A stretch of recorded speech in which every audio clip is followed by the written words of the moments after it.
alabanza. Y precisamente el tema de hoy en nuestro mensaje es el Dios que adoramos. ¿Okay? Vamos a conocer, hablar acerca del Dios que adoramos. Y vamos a leer en el Salmo 147. Dice la palabra del Señor: alabad al Señor, porque es bueno cantar salmos a nuestro Dios, porque suave y hermosa es la alabanza. El Señor edifica Jerusalén, a los desterrados de Israel recogerá. Él sana a los quebrantados de corazón y venda sus heridas. Él cuenta el número de las estrellas, a todas ellas llama por sus nombres. Grande es el Señor nuestro, y mucho su poder, y su entendimiento es infinito. El Señor exalta a los humildes y humilla a los impíos hasta la tierra. Cantad al Señor con alabanza, cantad con arpa a nuestro Dios. Él es quien cubre de nubes los cielos, el que prepara la lluvia para la tierra, el que hace a los montes producir hierba. Él da a la bestia su mantenimiento y a los hijos de los cuervos que claman. No se deleita en la fuerza del caballo, ni se complace en la habilidad del hombre, en la agilidad del hombre. Se complace el Señor en los que le temen y en los que le esperan en su misericordia. Alaba al Señor Jerusalén. Sión, alaba a tu Dios, porque fortificó los cerrojos de tus puertas, bendijo a tus hijos dentro de ti. Él da a tus territorios en la paz, te hará saciar con lo mejor del trigo. Él envía su palabra a la tierra, velozmente corre su palabra, da la nieve como lana y derrama la escarcha como ceniza. Echa su hielo como pedazos ante su frío. ¿Quién resistirá? Enviará su palabra y los derretirá. Soplará su viento y fluirán las aguas. Ha manifestado sus palabras a Jacob, sus estatutos y sus juicios a Israel. No ha hecho así con ninguna otra de las naciones, y en cuanto a sus juicios no los conocieron. Aleluya. Muy bien, entonces, este salmo, vemos que es un salmo que nos invita a adorar a Dios. ¿Sí? Es un salmo que nos invita a adorar a Dios. En el versículo 1 dice: alabad al Señor, porque es bueno cantar salmos a nuestro Dios, porque suave y hermosa es la alabanza. En el versículo 7 dice: cantad al Señor con alabanza, cantad con arpa a nuestro Dios. En el versículo 12 dice: alaba al Señor, Jerusalén, Sión, alaba a tu Dios. A alguna gente le molesta la idea de alabar a Dios. Dicen: ¿por qué? ¿Por qué tenemos que alabar a Dios? Pero el ser humano está hecho para adorar, y alabamos lo que valoramos. Es algo que nace de nuestro corazón y que hacemos todo el tiempo. Dale, Málaga, dale, ¿no? O ala Madrid, o Vizca Barça. Messi, Ronaldo, Pelé, el más grande de todos los tiempos. Y está la conversación y la discusión allí. ¡Qué bien lo has hecho! ¡Qué guapa estás! ¡Qué inteligente eres! ¡Qué lindo tu niño! ¡Qué bonito coche! ¡Qué chula tu casa! ¡Te adoro! ¿no? Todo el tiempo estamos alabando. Es algo que surge naturalmente de nosotros. Somos seres que necesitan expresar su alabanza hacia las cosas que nos rodean, hacia aquello que estimamos. Todos nosotros adoramos algo. A nuestros sentidos. Yo solo creo lo que veo. ¿Okay? Al dinero. El dicho: poderoso caballero es don dinero. Y en el poema español El dinero y el trigo, Yo soy el dueño del mundo, dice el dinero. Todos a mí se sujetan. A la comida, barriga llena, corazón contento. O al placer ahora, muy común. Amor es amor. Aquello por lo que vivimos, aquello que nos da placer y sentido, aquello a lo que recurrimos en momentos de angustia, es aquello que adoramos. Si nosotros consideramos que el creador del universo, ¿sí?, cuando vemos los cielos, cuando vemos las montañas, cuando vemos los valles, cuando analizamos una flor, cuando buceamos y vemos lo que hay debajo en los mares, cuando miramos un bebé recién nacido, si nosotros consideramos que el creador de todas las cosas, pero que además es el Padre de nuestro Señor Jesucristo, el Salvador del mundo y el que restaurará todas las cosas, no merece nuestra alabanza, es porque somos más envidiosos que las hermanas de Cenicienta y más vanidosos que la madrastra de Blancanieves. Y eso nos deja claro que nosotros somos los que necesitamos adorar. Dios no necesita nuestras alabanzas. Él tiene, por un lado, Él es suficiente en sí mismo. El Padre siempre está glorificando al Hijo, el Hijo al Padre, el Espíritu Santo, a los dos. Pero además tiene millones de ángeles que le adoran y le reconocen como Dios. Dios no necesita nuestra alabanza. Nosotros somos los que necesitamos adorarle para ubicarnos, para recordar quiénes somos, para valorar lo que es realmente valioso. Si Dios valorara algo por encima de sí mismo, sería un idólatra, porque no hay nada mayor que Él. Nosotros somos los que necesitamos adorar y alabar a nuestro Dios. Pero también el Antiguo Testamento nos deja en claro que podemos adorar apasionadamente al Dios equivocado. Los israelitas, cuando Dios los rescató de la tierra de Egipto y los sacó con grandes obras increíbles y los llevó al desierto, esperaban que Moisés, que subió al monte a recibir las instrucciones de Dios, regresara pronto. Esa era su expectativa sobre Dios. Cuando Moisés tardó más de lo que ellos esperaban, más de lo que esperaban y más de lo que esperaban, entonces agarraron sus alhajas y construyeron un becerro de oro. Y entonces se levantaron y aclamaron y dijeron: este es tu Dios que nos sacó de Egipto.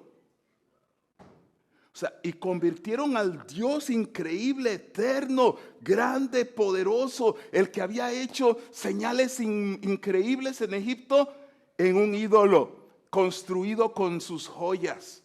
Y dice que se levantaron todos a adorarle. Entonces no era falta de adoración, no era falta de decir, tampoco no era que estaban adorando a Baal. Estaban diciendo: este es Yahweh, este es Jehová que nos sacó de Egipto. Pero estaban adorando apasionadamente a un Dios construido por ellos mismos, de su propia imaginación, con mis propias ideas. Entonces es importante que nosotros conozcamos a Dios y sepamos quién es nuestro Dios.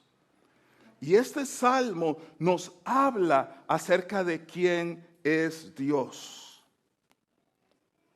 Quiero compartir 3 de estas verdades con vosotros. En primer lugar, es un Dios de gracia. En primer lugar, es un Dios de gracia. Salmo 147, todos seguimos en este salmo, en el versículo 3. Él sana a los quebrantados de corazón y venda sus heridas. Dios, el creador del universo, el poderoso Dios, el hacedor de todas las cosas, tiene un interés personal en nosotros. Dice, hay un salmo que habla y dice, Él habita en la altura y en la santidad y con el quebrantado y humilde de espíritu. Dios es un Dios de gracia, es un Dios personal, es un Dios que venda nuestras heridas, que se involucra con nosotros. En los versículos 10 y 11 dice, no se deleita en la fuerza del caballo, ni se complace en la agilidad del hombre. Se complace el Señor en los que le reverencian y en los que esperan en su misericordia. Es decir, no es un Dios que dice, bueno, hasta que tú llegues a la altura que yo quiero, hasta que seas todo lo que yo me he imaginado, hasta que me adores perfectamente, hasta que seas exactamente lo que debes hacer, entonces te recibiré y te amaré y te adoraré y te aceptaré. No, es un Dios que no se impresiona por la habilidad humana. Es un Dios que se complace más bien en aquellos que esperan su misericordia, a los que le reverencian, a los que vienen de Él, delante de Él reconociendo, Señor, yo no soy capaz, yo no soy suficiente, yo no llego a tu estándar. ¿Okay? Nosotros ahora sabemos más y sabemos que de hecho Dios tomó la acción Él mismo al ver nuestro fracaso continuado en el cumplimiento del tiempo. Se hizo carne, se hizo uno de nosotros. Y no solamente nos mostró el ideal de Dios, porque lo habló bien claro, pero no solamente nos dijo, esto es lo que Dios te manda, sino que fue a la cruz, en nuestro lugar, en la persona de nuestro Señor Jesucristo, para tomar sobre sí no el castigo que nosotros merecíamos, para poder ser nuestro amigo, para poder ser nuestro Padre, para poder ser nuestro hermano, para poder ser nuestro Dios. Dios es un Dios de gracia. Versículos 13 y 14. Porque fortificó los cerrojos de tus puertas, bendijo a tus hijos dentro de ti. Él da en tus territorios la paz, te hace saciar con lo mejor del trigo. Es un Dios de gracia, es un Dios que te está bendiciendo, es un Dios que te está mostrando su favor, es un Dios que te guarda. Nosotros todas estas bendiciones que nosotros tenemos, a veces las damos por sentado, pero hay muchas personas en este momento que no las están disfrutando. Es un Dios que ha sido gracioso, que ha sido amoroso, que ha sido lleno de gracia hacia nosotros. Y estamos disfrutando su favor. En segundo lugar, es un Dios involucrado. Es un Dios involucrado. En el versículo 2 dice, el Señor edifica a Jerusalén, a los desterrados de Israel recogerá. En el versículo 6 dice, el Señor exalta a los humildes y humilla a los impíos hasta la tierra. En los versículos 4 y 5 dice, Él cuenta el número de las estrellas, a todas ellas llama por su nombre. Grande es el Señor nuestro Dios y mucho su poder y su entendimiento es infinito. En los versículos 8 y 9 dice, Él es quien cubre de nubes los cielos, el que prepara la lluvia para la tierra, el que hace a los montes producir hierba, el que da a la bestia su mantenimiento y a los hijos de los cuervos que claman. Y en los versículos 15 al 18 dice, Él envía su palabra a la tierra, velozmente corre su palabra, da la nieve como lana y derrama la escarcha como ceniza, echa su hielo como pedazos y ante su frío, ¿quién resistirá? Enviará su palabra y los derretirá, soplará su viento y fluirán las aguas. Eso se relaciona también con las palabras que dijo nuestro Señor Jesucristo, que Él es el que hace crecer la hierba y Él es el que derrama la lluvia y el que hace salir el sol sobre justos y sobre injustos.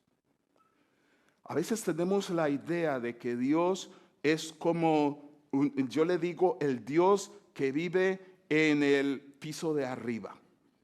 El Dios que vive en el departamento de arriba.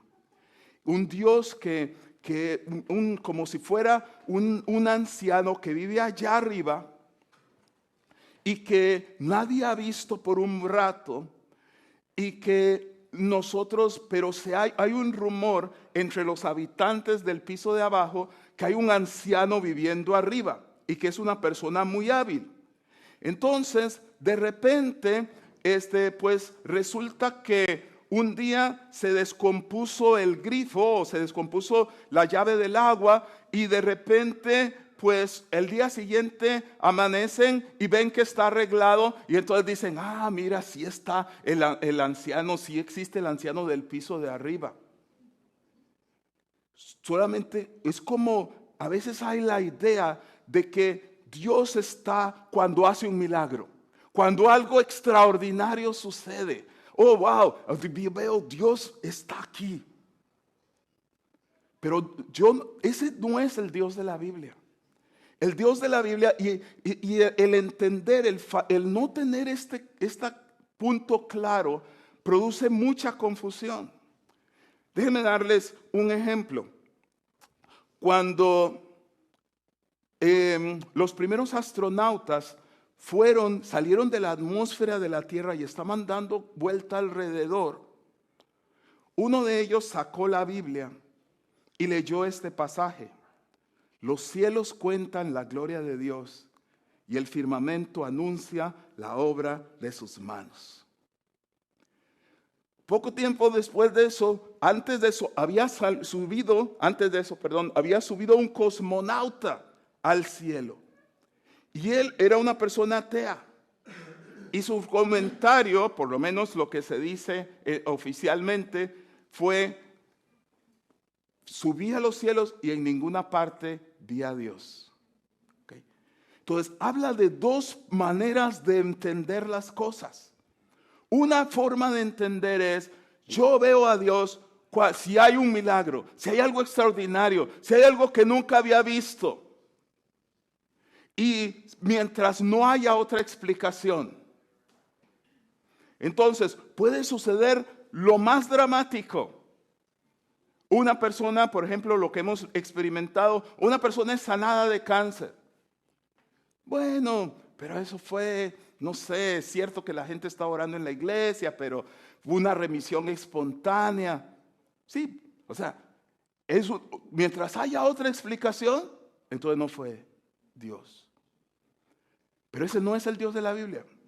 El Dios de la Biblia es un Dios que está involucrado en todas las áreas de nuestra vida. Es un Dios que hace crecer la hierba.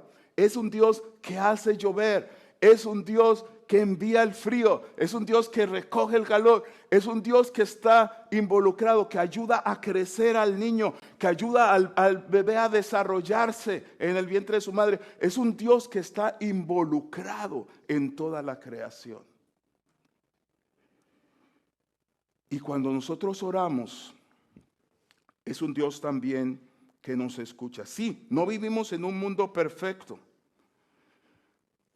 A veces este mundo es como alguien que solamente ha conocido a un Ford, modelo Ford, a un auto, a un coche modelo Ford, en un desguace, y dice, bueno, es verdad que se le ve que que tiene cosas buenas, pero realmente le veo muchos defectos. Así seguramente son los modelos Ford. No, este es un mundo ya caído. No es el mundo perfecto que Dios diseñó. Pero Dios sigue mostrando su misericordia sobre nosotros todo el tiempo.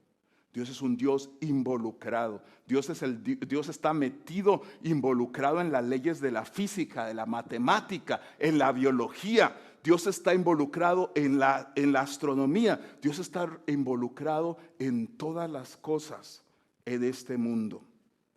Es un Dios presente. Un Dios que está, de hecho, trabajando constantemente.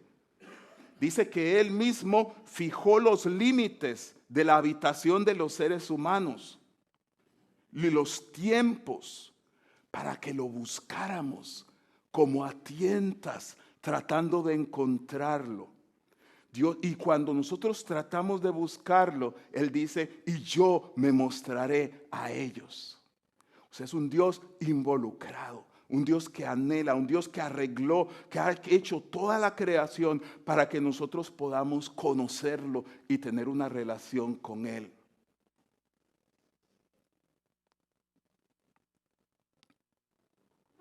Dios está trabajando constantemente alrededor de nosotros y nos está incitando a unirnos a Él.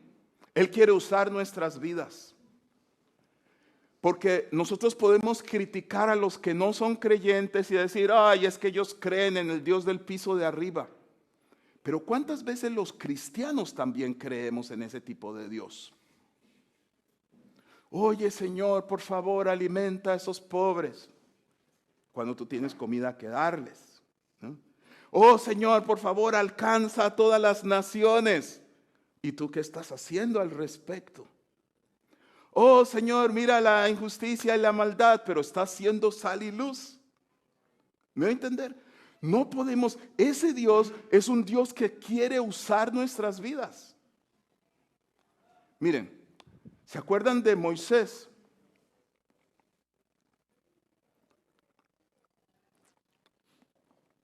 Dios le dice a Moisés, Moisés, he escuchado el clamor de mi pueblo, he visto la esclavitud, he visto la injusticia que ellos están pasando.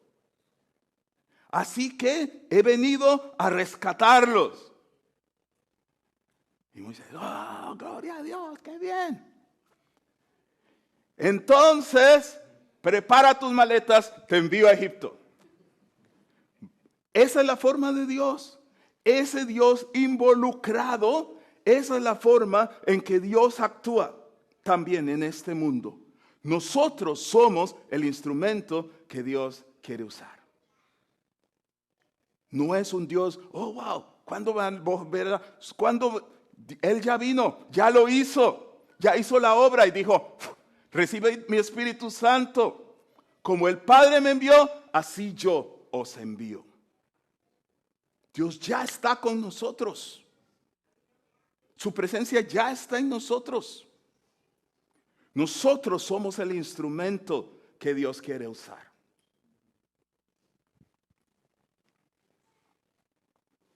Y esto nos lleva a la tercera verdad sobre Dios que quiero compartirles. Él es un Dios que se muestra, que se revela a sí mismo.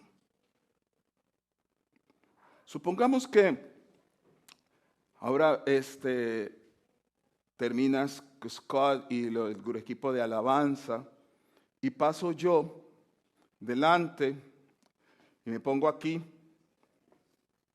y me quedo así.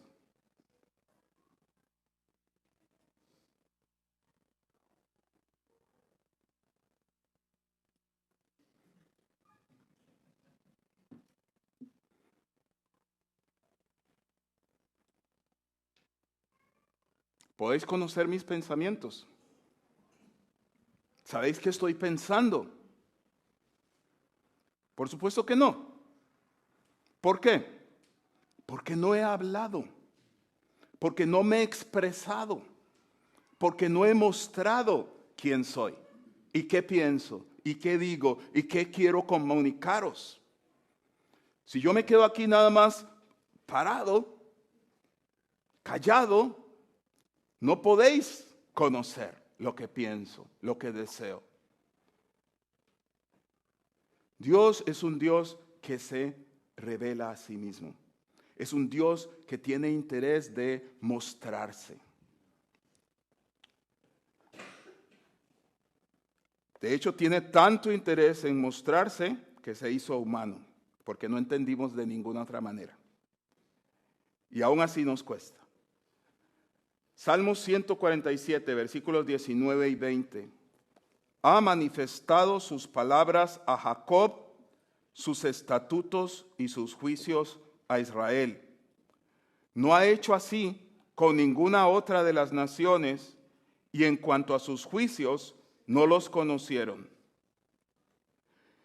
Miren, este pasaje habla mucho de la palabra de Dios, si os fijáis.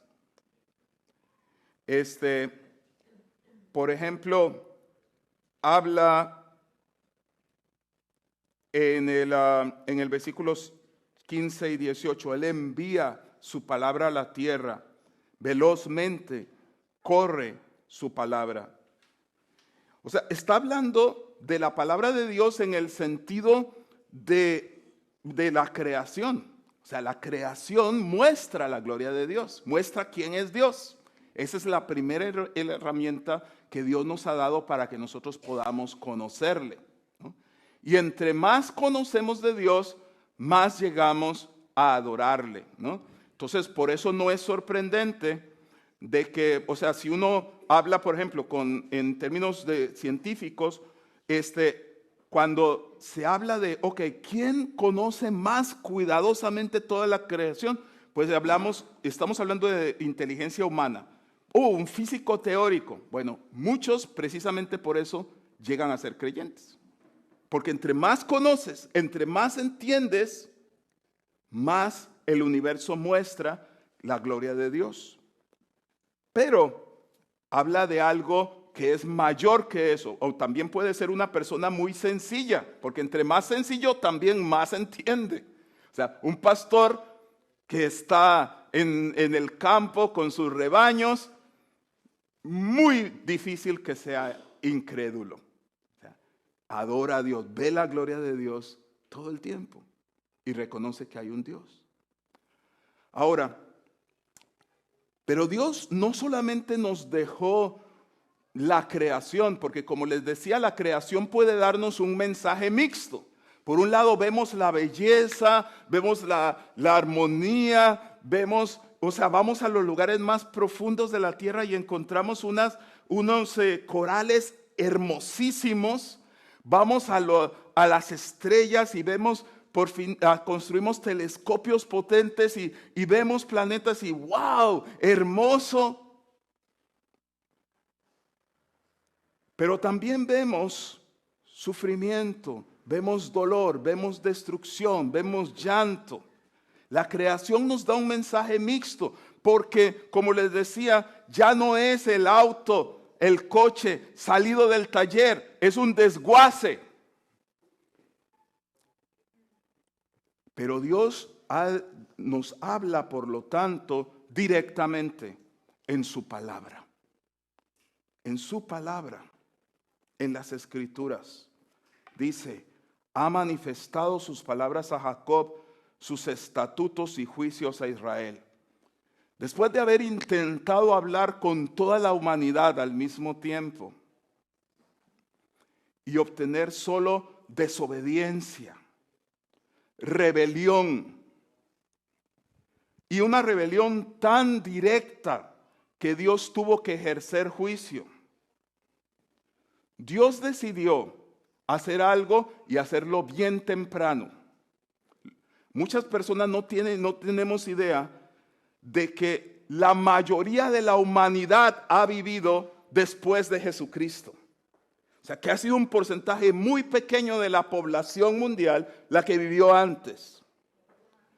No tenemos una idea clara de ello. Entonces, lo que el Señor ha hecho es bien temprano en el cumplimiento de los tiempos, Dios dijo, mejor elijo una nación y la construyo a mi imagen. Dios eligió a Abraham, ¿ok? Dios eligió a Abraham y a través de la descendencia de Abraham, Dios se reveló a su vida y le dijo, yo te voy a bendecir, voy a engrandecer tu nombre, voy a hacerte bendición, voy a bendecir a los que te bendigan, a los que te maldigan, maldeciré y serán benditas en ti todas las familias de la tierra. Y Dios a ese pueblo que formó de Abraham le envió su ley y sus estatutos. Y le envió las escrituras que anunciaban la llegada de un Salvador. De que Dios mismo iba a enviar a un Salvador para redimir a la humanidad, para reinar sobre la humanidad, para perdonar sus pecados, para darles vida. Y cuando llegó el cumplimiento de los tiempos, el verbo de Dios, la manifestación de Dios, la palabra de Dios, se hizo carne y vivió en medio de nosotros. Dio testimonio a sus discípulos que pusieron su palabra también en este libro. Entonces, Dios ha escogido un camino para mostrarse a sí mismo. Y como le dijo Jesús a la mujer samaritana, la salvación entonces viene de los judíos. Dios reveló su palabra para que nosotros pudiéramos caminar en sus estatutos. Dios se reveló a sí mismo. Dios es un Dios que no solamente nos habla a través de la creación, sino que nos ha mostrado su mente, su voluntad en su palabra. Nos ha dado como quien dice, un manual de vida, como quien dice un diario, como que escribió su diario por 1600 años y luego dijo, y yo soy el mismo ayer, hoy y por los siglos. Si queréis conocerme, aquí está. Eso soy yo. Así es como actúo. Eso es lo que me gusta. Eso es lo que no me gusta. Eso es lo que es bueno para vosotros. Eso es lo que no es bueno para vosotros. Entonces tenemos un Dios, el Dios que nosotros adoramos, es un Dios que merece toda adoración. Es un Dios de gracia. Es un Dios involucrado, no un Dios que nada más vemos cuando baja y hace un milagro, sino que está involucrado en toda nuestra vida, proveyéndonos nuestras necesidades, dándonos salud, bendiciéndonos tantas veces. Yo le digo algunas veces a mis amigos que Dios de hecho nos bendice tanto que cuando nos dice que no, hacemos una rabieta como un niño consentido. ¿Cuánto es sí? ¿Cuánto es sí? Todo el tiempo. ¿Cuántas bendiciones te ha dado el Señor? ¿Cuánta protección te ha dado? ¿Cuánto te ha guardado? ¿Cuánto ha provisto para ti? Pero el hecho de que Dios es un Dios involucrado también tiene implicaciones para ti.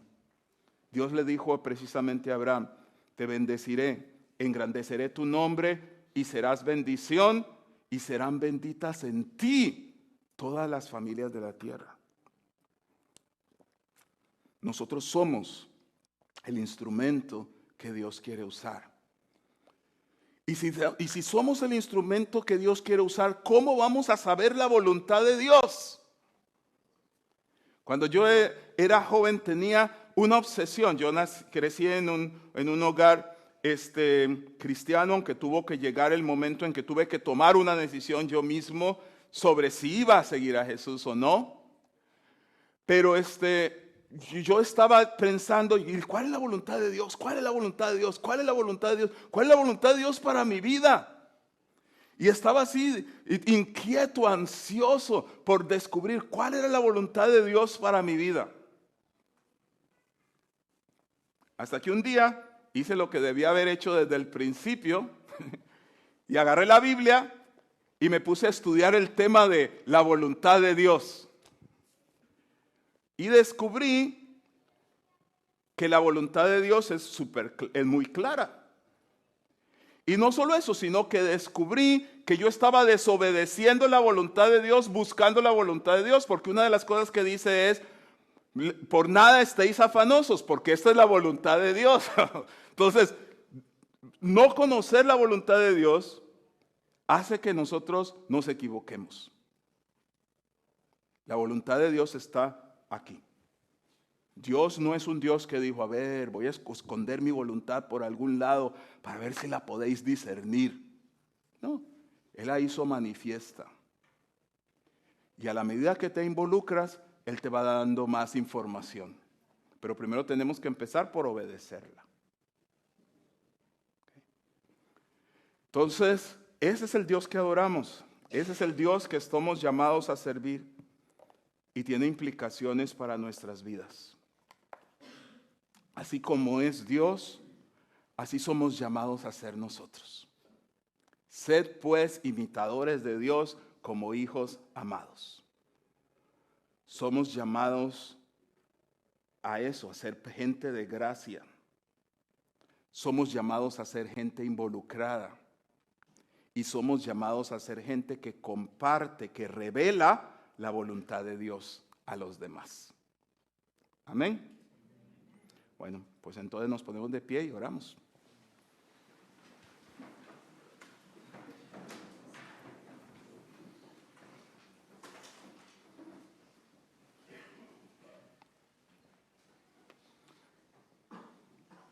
Vamos a orar y después de eso, por 3 minutos, vamos a tratar de compartir algo con alguien de algo que nos llevamos hoy. O sea, algo que aprendimos de la palabra de Dios o que nos recordó la palabra de Dios. ¿Ok? Vamos a orar. Señor, te damos gracias por tu presencia. Gracias porque estás con nosotros. Gracias porque eres nuestro Dios. Gracias porque eres un Dios que merece ser adorado, ser reconocido, ser exaltado, ser admirado. Porque tú eres un Dios bueno, un Dios de gracia, un Dios involucrado que nos bendice y que nos quiere hacer bendición. Y eres un Dios que te revelas en las Escrituras y en la persona de nuestro Señor Jesucristo. Señor, queremos ser como tú. Haznos sal, haznos luz, que nosotros podamos ser también gente de gracia, no ser gente que está juzgando a los demás, sino que quiere bendecirlos y ayudarlos. Señor, que nosotros también podamos ser personas involucradas, instrumentos para que tu voluntad se haga en la tierra como es en el cielo, para animar a los desalentados, para sanar a los enfermos, para proveer a los necesitados, para compartir tus buenas nuevas. Que podamos ser gente que revele tu voluntad a este mundo. Te lo pedimos en el nombre de Jesús. Amén. Bien, entonces podéis sentaros, así como estáis sentados, grupos de 2 o 3, compartid algo que el Señor os ha recordado o os ha enseñado esta mañana.